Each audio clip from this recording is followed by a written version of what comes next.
ഉത്തരാടൻ നാളിൻ്റെ അവസാന 45 നാഴിക, തിരുവോണം അവിട്ടം നാളിൻ്റെ ആദ്യ 30 നാഴിക ഇവ ചേർന്ന മകരക്കൂറുകാർക്ക് വ്യാഴം 6ലേക്കാണ് മാറുന്നത്.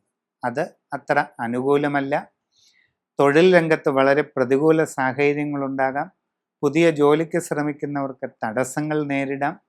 വിവിധ മേഖലകളിൽ സ്വന്തമായി തൊഴിലുകൾ ചെയ്യുന്നവർക്ക് സാമ്പത്തിക നഷ്ടങ്ങൾ, കാര്യപരാജയങ്ങൾ, പല വിധത്തിലുള്ള പ്രതികൂല സാഹചര്യങ്ങൾ ഇവയെല്ലാം വന്നേക്കാം. നിങ്ങളുടെ നിലവിലുള്ള കർമ്മരംഗത്ത് നഷ്ടങ്ങളും പരാജയങ്ങളും ഉണ്ടാകാൻ ഇടയുണ്ട്. വളരെ ശ്രദ്ധിക്കുക.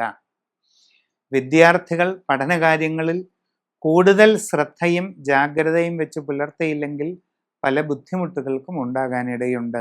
കച്ചവട രംഗത്ത് പ്രവർത്തിക്കുന്നവർക്ക് സാമ്പത്തിക നഷ്ടങ്ങൾക്കിടയുള്ളത് കൊണ്ട് വളരെ ശ്രദ്ധിക്കുക. നിങ്ങളുടെ വിവിധ എക്സ്പീരിയൻസുകൾ, നിങ്ങളുടെ കഴിവുകൾ, കഴിവുകേടുകൾ, നിങ്ങളുടെ പ്രവൃത്തി പരിചയം, നിങ്ങൾക്ക് എന്തൊക്കെ കാര്യങ്ങളിൽ അറിവുണ്ട്, നിങ്ങളെക്കൊണ്ട് എന്തൊക്കെ കാര്യങ്ങൾ ഭംഗിയായി ചെയ്യാൻ പറ്റും തുടങ്ങി അവനവൻ്റെ പ്രവർത്തന മേഖലയുടെയും എല്ലാ വശങ്ങളും നന്നായി പഠിച്ചു മനസ്സിലാക്കി പരിശ്രമം നടത്തേണ്ടത് അത്യാവശ്യമാണ്.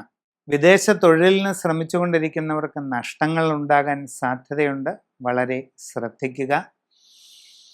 കുടുംബത്തിൽ ചെറിയ ചില അസ്വസ്ഥതകളൊക്കെ ഉണ്ടായേക്കാം. എല്ലാവരോടും വളരെ പക്വതയോടെയും സ്നേഹത്തോടെയും ഇടപെടുക. സംഭാഷണത്തിൽ കരുതലും മിതത്വവും ശീലിക്കുക. ആവശ്യമില്ലാത്ത യാതൊരു കാര്യങ്ങളിലും ഇടപെടാതെ ഇരിക്കുക.